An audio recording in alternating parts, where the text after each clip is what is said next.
Hello, I'm Milo for the Alice Trading Company. But today we're talking about the Anne Frank house. In June 1945, shortly after World War II, Otto Frank returned to Amsterdam after being liberated from Auschwitz.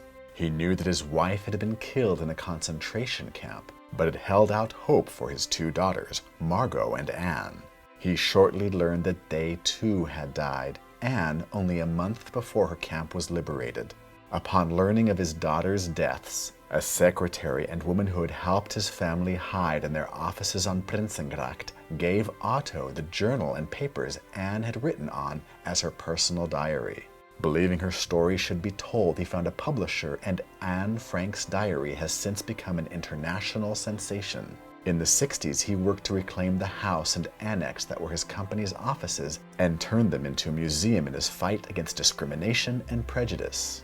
The Anne Frank House Museum continues that tradition today with a powerfully moving, multimedia walkthrough tour of the house. In addition, the museum has an exhibition space where it continues to highlight racial discrimination and the marginalizing of peoples.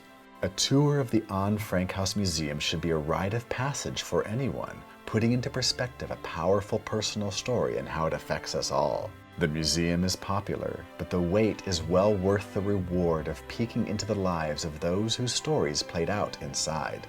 Otto Frank envisioned a compelling museum straddling the past, its ramifications, and the hope for the future. You can even peek out the window where Anne Frank would glimpse daylight, dreaming of her future freedom. For more of our work, check out alicetc.com.